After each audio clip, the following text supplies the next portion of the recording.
आप लोगों के जब कमेंट्स थे ड्राइविंग लाइसेंस को लेकर के कि अगर आप पोलैंड में अगर ड्राइवर का जॉब लेते हैं तो क्या आपका इंडियन ड्राइविंग लाइसेंस जो है आपको पोलैंड में वर्क करेगा या नहीं। तो आज के इस वीडियो में हम लोग इसके बारे में बात करेंगे कि क्या आपका इंडियन ड्राइविंग लाइसेंस जो है आप पोलैंड में यूज़ कर सकते हो या नहीं कर सकते हो, और अगर यूज़ नहीं कर सकते हो तो इसका प्रोसेस क्या है कि आप अपने इंडियन ड्राइविंग लाइसेंस को आप पोलिश ड्राइविंग लाइसेंस में कैसे एक्सचेंज करना है, इसमें कितना टाइम लगता है, कितना कॉस्ट लगता है, और इसका प्रोसेस क्या है कि आप अपने इंडियन ड्राइविंग लाइसेंस को पॉलिश ड्राइविंग लाइसेंस में आप कन्वर्ट करा सको। तो सब कुछ इस वीडियो में मैं बताऊंगी, तो फुल वीडियो वॉच कीजिएगा तो आपको समझ में आएगा। तो आप अपने लिए जो ड्राइवर का जॉब जो आप अप्लाई करते हो फॉर पोलैंड वर्क वीज़ा के लिए, तो आप इसको इजीली अप्लाई करके और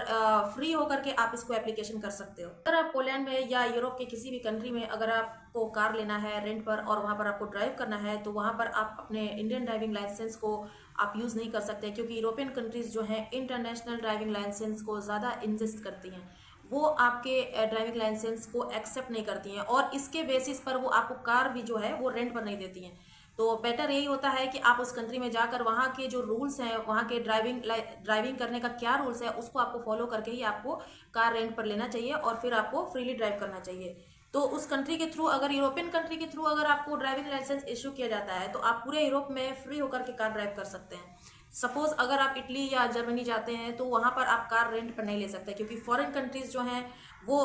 इंडियन ड्राइविंग लाइसेंस को एक्सेप्ट नहीं करती हैं, इंटरनेशनल ड्राइविंग लाइसेंस को ही इंसिस्ट करती हैं। अगर आप नॉर्वे या आइसलैंड जैसी कंट्री में जाते हैं तो आप अपने आइडियल को मींस इंडियन ड्राइविंग लाइसेंस का आप यूज़ कर सकते हैं, बट वो इंग्लिश लैंग्वेज में होना चाहिए। और पोलैंड में भी आप फर्स्ट 6 मंथ, जैसे स्टार्टिंग के 6 मंथ्स तक आप अपने ड्राइविंग लाइसेंस का यूज़ कर सकते हैं, बट ट्रांसलेट जो होता है वो इंग्लिश ट्रांसलेट में अगर है तो आप उसका यूज़ कर सकते हैं। क्योंकि अगर आपके ड्राइविंग लाइसेंस पर जो फोटो होती है वो एक आईडी प्रूफ की तरह आपको उस कंट्री में एक्ट करती है, या फिर अपनी कंट्री में भी वो एक आईडी प्रूफ ही है जो जिस तरह से वो एक्ट करती है। तो